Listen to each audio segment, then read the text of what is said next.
ভারতের জন্য সবচেয়ে বড় সমস্যা পাকিস্তান, এটা আমার কথা নয়। আপনি যদি স্যার একজন ভারতীয় হন তাহলে পাকিস্তানে কিছু হলেই না হলে আপনি ভয় পাবেন কেন, এটা বলাই বা বাহুল্য। জি হ্যাঁ, এখনকার সময় পাকিস্তানে কিছু হলেই ভারত ভয়ে কাতর। পাকিস্তানে রাজ করতেছেন তালেবান সরকার। পর পাকিস্তানের প্রধানমন্ত্রী মুফতি নুরওয়াল মাসুদ তেহরি তালেবানের সদস্য অথবা লিডার। আপনি যদি স্যার ভালোভাবে তাকিয়ে দেখেন তাহলে দেখতে পারবেন পাকিস্তানের পুলিশ স্টেশন অবধি আফগানের তালেবানের কবজা রয়েছে। পর পাকিস্তানের উপর আপনার রাজ কায়েম করতেছেন। টিডিপিএ পাকিস্তানের উপর অনেকবার হামলা করে দিয়েছে। আজকের তারিখে টিডিপিএ পাকিস্তানের উপর নিজের সরকার অবধি তৈরি করে ফেলেছে। অর্থাৎ আজকের তারিখে পাকিস্তানে 2টি ডিফেন্স, 2টি হোমস, 2টা ফাইন্যান্স রয়েছে উপস্থিত। পর এইভাবে পুরা পাকিস্তানি দুইটা জিনিসের উপর নির্ভরশীল হয়ে পড়েছে। টিডিপিএ পাকিস্তানের উপর নিজের অর্গানাইজেশনও স্থাপিত করে ফেলেছে। কিন্তু টিডিপি পাকিস্তানের এখানে থেমে বসেনি। খাইবার পাখতুম ও রিজনকে 2 ভাগে বিভক্ত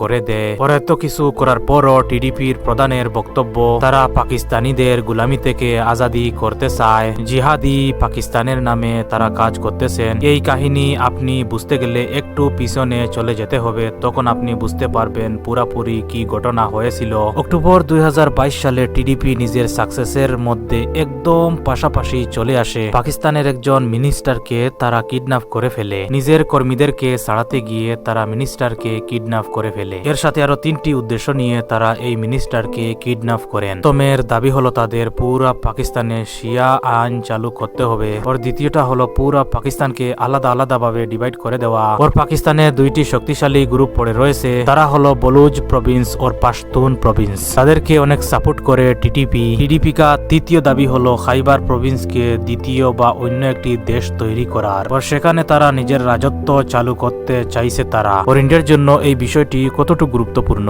যেভাবে পাকিস্তানের হাল আজকাল আফগানিস্তানের মতো চলতেছে, এভাবে চললে বেশি দিন লাগবে না। ভারতে এরকম ছড়িয়ে ছিটিয়ে পড়তে বেশি দিন সময় লাগবে না। পরে এটাও শুনতে পাওয়া যাচ্ছে টিডিপি অর্থাৎ তালেবানে আমাদের রাজ যদি পাকিস্তানে চলে তাহলে আমরা কাশ্মীরকে পাকিস্তানের হাত থেকে ভারতের হাতে তুলে দিতে পারি। পরে এটাও শুনতে পাওয়া যাচ্ছে ভারতের সাথে তাদের কোনো দুশ্মনী নেই। তাদের কথাবার্তায় বোঝা যাইতেছে যে তারা শুধু পাকিস্তানের উপরই রাজ করতে চায়। কিন্তু এই কথা কতটুক সত্যি হতে পারে আমরা একটু ভালোভাবে বুঝতে চেষ্টা করি। অর্থাৎ সব কথার একটি কথা, তাদের উপর আমরা কি কোনো রকম ভরসা করতে পারি? ওর আজকের যেই তালেবানের বয়ে পাকিস্তান পুরা কাঁপতেছে, সেই তালেবানের দলকে একদিন পাকিস্তানের সরকার অনেক সাপোর্ট করেছিল, কিন্তু তারপরও এই সাপোর্টটা কোথায় চলে গেল আর আজকের এই হাল হয়ে গেছে। কিছুদিন পূর্বে পাকিস্তানের একটি পুলিশ স্টেশনের উপর টিটিআই হামলা করে ওর কয়েকজন পুলিশকে এয়ার হোস্টেস করে নেয়। টিটিপি ওর পাকিস্তানের সরকারের মধ্যে একটি সাইন এগ্রিমেন্ট হয়, তাদের সব কথা পাকিস্তান সরকার মানবে। কিন্তু কিছুদিন পর এই দিকটা একটু খারাপ দিকে পরিণত হয়। ওর তখন থেকে শুরু হয় পাকিস্তান সরকার এবং তালেবানের মধ্যে অনেক খুন খারাপির কাজকর্ম। ওর এর মধ্যেও তালেবানও ধীরে ধীরে অনেক শক্তিশালী একটি গ্রুপে পরিণত হয়ে যায়। ওর আজকে পাকিস্তান এই ঘটনার সাক্ষী নিজেই হয়ে গিয়েছে।